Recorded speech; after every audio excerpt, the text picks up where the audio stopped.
Those who have ears to hear, let them listen. So, in John chapter 9, there's a story about the man who gets his blindness healed, right? And so often in our life, we're wondering, when is this going to happen? When is this going to happen? When is Jesus going to come and bless me and get me out of this situation that I'm so hard struggling in, right? And here we see it happened on a Sabbath, a day that they wouldn't expect it to happen. There's instances of Jesus healing on the Sabbath all the time, right? And the Pharisees always get upset about it, and we think it's it's to get back at the Pharisees and whatnot, and it could be, but it also could be that to show that when He comes into your life, when He provides what you need, it's gonna be at a time when you least expect it. With the instance of the mud in the eyes, it's gonna be in a way you didn't expect it. But here's the thing: you're probably tired, right? When you needed that thing, because that's stressing you out, that's weighing you down, and it's hurting, right? But guess what? Jesus knows. He knows you're hurting. He knows you're tired. He knows what you need. He's a miracle expert, right? He knows exactly what you need, and He wants to give it to you. So keep praying to Him. Keep coming to Him with prayer and petition and thanksgiving, because you're thankful, because you know that He's got your back. You know that He's your refuge. You know He can get you out of any sort of situation, right?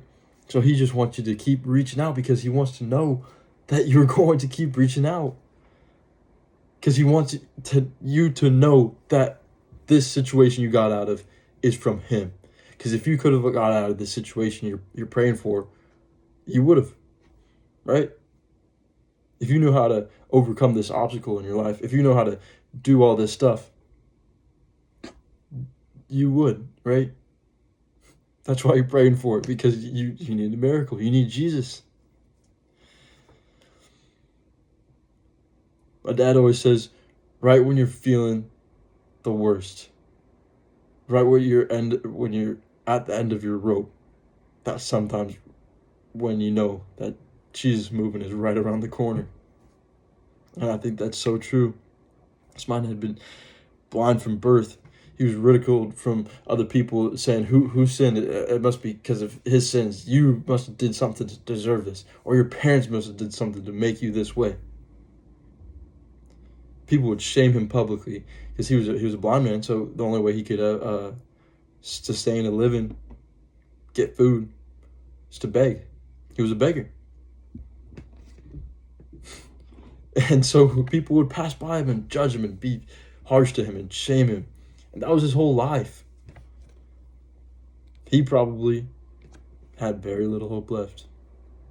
Maybe even none. But he was still breathing. So that meant there was still time for God to move in his life. Don't give up hope. Don't give up faith. Jesus is right around the corner. I promise you that. Keep praying to Him. It's gonna happen, and everything is gonna be okay.